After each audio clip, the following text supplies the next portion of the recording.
Bismillahirrahmanirrahim. Assalamualaikum warahmatullahi wabarakatuh.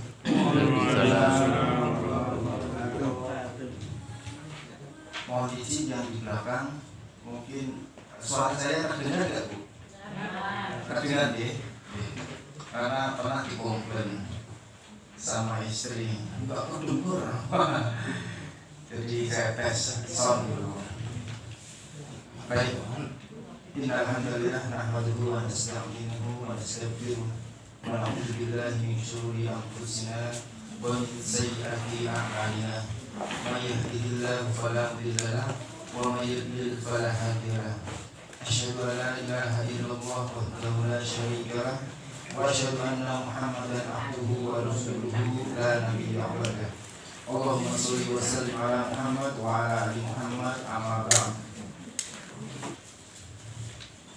Kita yang di-share itu temanya apa Pak? Kejadian atau kondisi penggugur dosa. Iya. Mohon izin untuk menyampaikan apa yang dikatakan Nabi.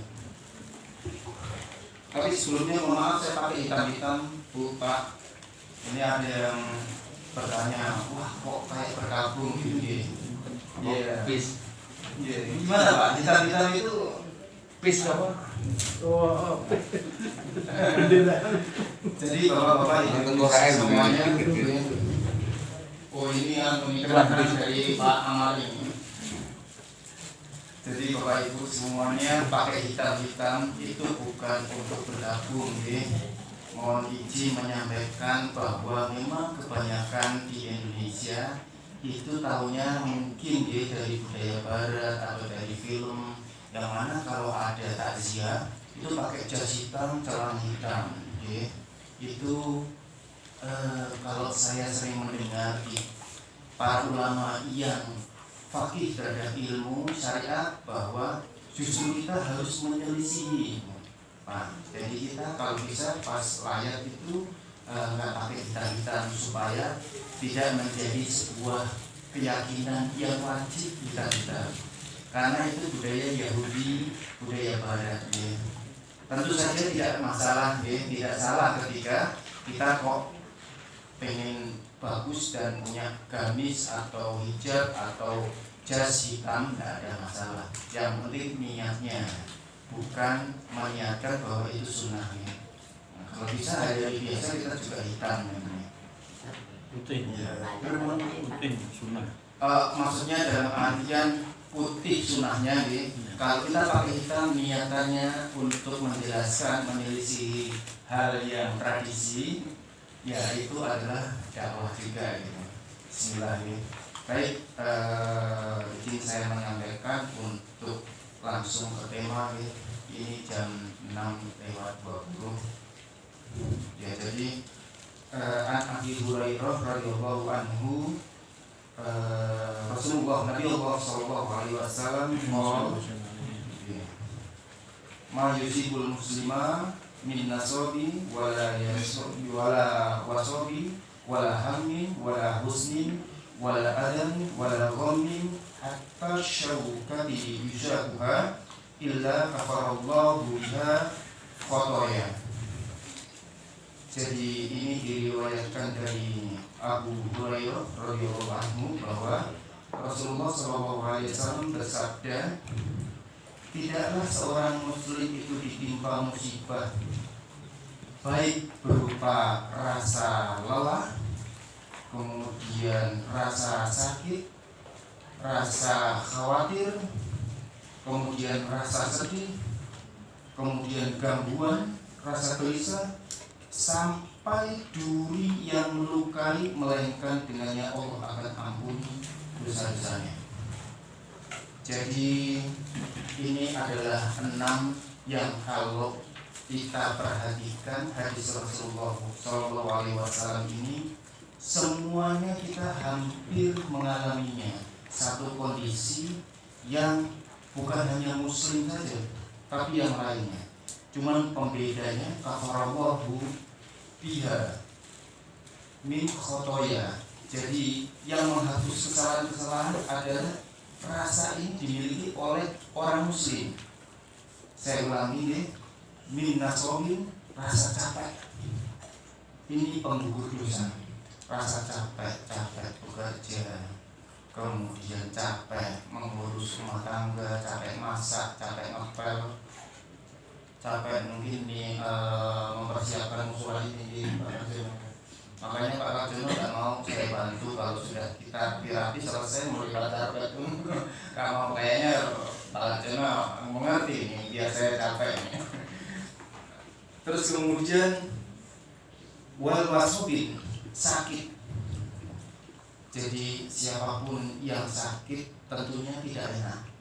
Tentunya kalau kita sedang jaya-jayanya melihat bisa menikmati sesuatu kok sakit, ini adalah penggugur dosa untuk umat Rasulullah SAW.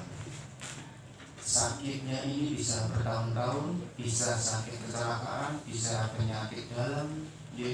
Dalam ulama menafsirkan kebanyakan adalah sakit yang bertahun atau sakit yang kayak sekarang penyakit dalam gitu, sakit karena usia gitu. Itu karena kasih sayang Allah.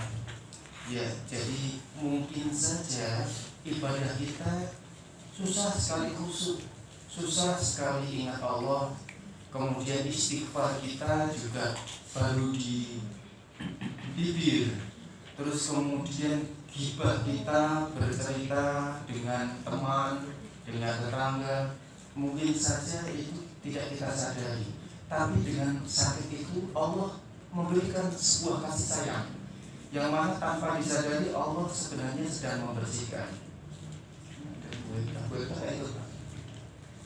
Oh, ya keluar kota ya. Baik. Kemudian adalah wala hamin, yang ketiga ya, rasa khawatir, rasa cemas, bahwa Rasulullah mendikau kita semuanya akan dihantui rasa cemas, khawatir masa depan, khawatir nanti pensiun bagaimana anak saya harus kuliah, nanti setelah ya dimulai dari muda, setelah menikah nanti bagaimana, kemudian nanti gitu Pak, nanti setelah saya tua siapa yang mengurus, apakah anak saya pengertian dengan saya. Itu rasa-rasa itu menghimpit, menghantui, dan itu memang ujian dari Allah. Pasti tidak enak. Tentu ada yang dominan merasa sesek di sini, tapi ada yang bisa melalui juga. Artinya yang sesek tadi juga mendapatkan manfaat, yaitu maghfirah Allah. Tadi kata Allah kan, kata Rasulullah kan, ada kabar gembira nih yang cemas. Gak apa-apa, cemas itu kadang-kadang muncul tiba-tiba. Anakku di jalan ada apa-apa, kok berulang jam sekian. Ya itu adalah rasa khawatir, rasa cemas yang Allah ilhamkan. Yang mana rasa tidak nyaman itu adalah penggugur dosa. Yang ketiga, wala husnin, rasa sedih terhadap masa yang sudah berlalu. Sedih kemarin, kok aku pilih jodoh yang ini. Jadi ini maaf ya, generasinya lintas generasi. Kayaknya saya kurang relate kalau mengutarakan sedih terhadap jodoh. Nah, sedih ini adalah sedih bisa juga ketika kita merasakan rasa tidak nyaman, sedih, jengkel, ketika anak tidak nurut, anak tidak sopan, ketika sedih, jengkel, ketika hutang, orang berhutang tidak membayar, kok malah diemin kita gitu ya. Nah, jadi itu rasa sedih yang Allah ilhamkan, yang mana itu juga penggugur dosa. Jadi selain hutang tadi, berkenaan sedikit soal hutang, bahwa kalau kita menghutangi seseorang lalu orang itu belum bayar, maka pahala kita adalah seperti bersedekah sebesar uang yang kita hutangkan. Karena rasanya gak enak, orang sudah janji kok gak tepat, gimana? Lalu kita tahan untuk tidak membicarakannya, kemudian tahan untuk tidak menagihnya. kemudian kita sabar dengan perlakuannya yang sebaliknya justru mendiamkan kita, itu semua adalah berat memang. Tapi insya Allah ini kabar baik dari Rasulullah SAW. Jadi bukan suatu yang menghibur saja, tapi ini ada hadisnya soal riwayat Abu Hurairah tadi ini radhiyallahu anhu. Kemudian yang kelima adalah gangguan. Ya, di masa hidup kita pasti menjumpai gangguan. Wala adan. Ini gangguan ini bisa dari tetangga. Gangguan ini bisa dari gangguan bahaya seseorang atau ucapan tidak enak. Jadi gangguan-gangguan ini pasti kita juga mengalaminya. Entah banyak sedikit, tiap orang beda-beda. Terus kemudian yang keenam, wala ghammin, susah. Kita pasti akan menjumpai susah. Susah ini rasanya juga tidak enak. Susah ini kadang-kadang muncul tiba-tiba, walaupun kadang-kadang kita bisa menetralkan. Susah contohnya, susah bisnisnya kok nggak lancar, susah rumahnya nggak laku-laku, susah apalagi? Baiklah. Kita nggak pernah susah. Oh, nggak maksudnya Tanya yang susah-susah. Oh, tanya saya. saya susah belum mendapatkan izin. Ya, artinya susah jenis apapun itu adalah penggugur dosa, Bapak Ibu sekalian. Ya, ini adalah kabar baik untuk kita yang umat Rasulullah SAW. Jadi kalau rasa-rasa terhadap ujian hidup, musibah, kalau orang lain saja kuat, ya. Saya pernah menjumpai ngobrol ya dengan sensei saya waktu training itu. Ini dalam bahasa mereka ya. Nazi tsunami kawaidiska. Kenapa kok Anda tidak begitu sedih terhadap tsunami? Padahal rumah Anda hilang di kampung halaman, kemudian saudara semua habis juga diterjang tsunami. Apa jawabnya? Dakara kami sama gak itu. Sorewa watashi no seikatsu Juzukite Shirana itu Ikena. Jadi saya tahu bahwa hukum alam ini ada, dan nanti ke depan saya tetap harus menatap. Saya selesaikan semua bahwa kami harus pindah, kemudian pemerintah akan membangun. Artinya sekelas orang yang tidak mempunyai Tuhan ada cara menetralkan diri, walaupun fiktif, walaupun itu sebatas duniawi. Oh, saya yakin hukum alam. Ya, yang dimaksud hukum alam juga tidak jelas. Hukum alam ya seperti itu tuh. Wah, mengajari. Ya, saya sudah terima juga hukum alam. Oke lah. Kalau kita meyakini selain hukum qadarullah, kita meyakini juga bahwa ada kafaratullah biha min khotoya, bahwa itu semua adalah kifarat kesalahan-kesalahan kita semua muslim akan diselesaikan Allah, dibersihkan. Karena kadang-kadang kita kurang effort, kurang berusaha keras untuk istighfar. Maka seperti pertanyaannya Bu Hekta, alhamdulillah Bu Hekta selamat datang.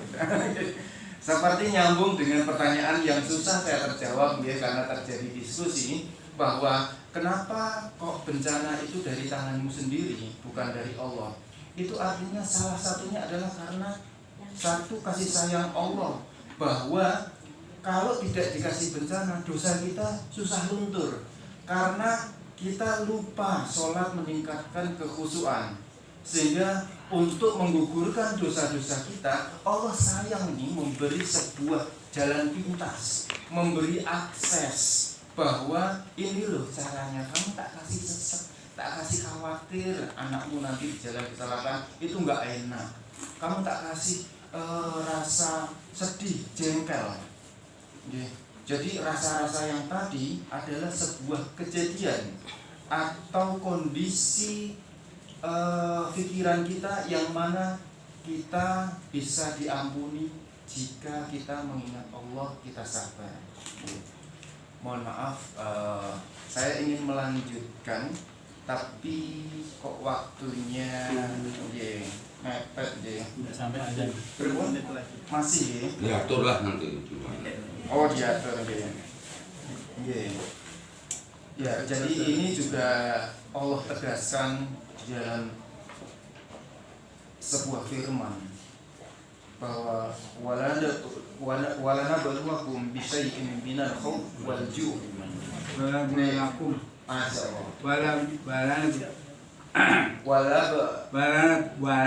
walana balwakum sayyan minal khawf wal ju'. Walana balwakum ayyukum ahsanu amalakum. Di ayat yang lain maksudnya Pak. Jadi dan kami akan menguji kamu dengan sedikit rasa takut, kemudian kelaparan, kekurangan harta, jiwa dan buah-buahan, dan sampaikan kabar gembira kepada orang-orang yang sabar. Jadi memang ajaib, ajaib. Insya Allah kita itu mau gimana dikasih sama Allah, ujung-ujungnya Allah ngasih kemudahan kita untuk mendapatkan rahmatnya, untuk mendapatkan surganya. Ajaib kata Rasulullah bahwa ajaban di amril mukmin, bahwa ajaib seorang mukmin, orang yang beriman itu ajaib. Inna amrohu kullahu khair. Semua urusannya itu keren, semua urusannya itu menguntungkan. Mau dikasih baik, in asobathu sarra'u syakaro. Jadi kalau dikasih karunia bersyukur, fakana khairulah. Jadi itu kebaikan buat dia. Jadi dikasih berlimpah juga teralokasikan, dia jadi dermawan, dia mendukung dakwah. Kalau dikasih karunia kegantengan, misalkan kecantikan, semuanya bermanfaat untuk orang sekitar. Terus kemudian dikasih ilmu tinggi juga bermanfaat ilmunya. Terus kemudian in asobathu dharra'u sobaro. Jadi ketika dikasih sebuah ketidakenaan, maka dia sabar. Fakana khairullah.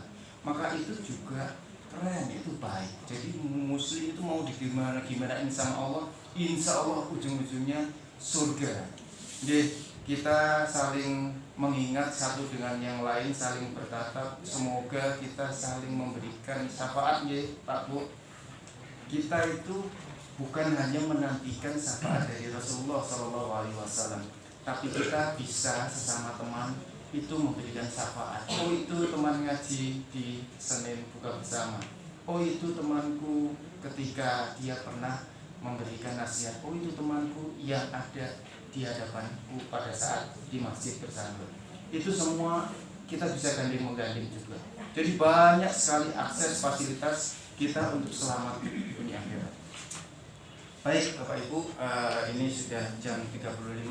Kelihatannya lebih asik kalau kita diskusi. Lalu alhamdulillah ini ada Pak Ustadz ulama besar, Pak Ustadz besar, Pak Amari ini, ada Ustadz Naila juga, nanti bisa saya lempar. Kalau pertanyaannya sulit, maaf jawabannya ya saya lemparkan gitu.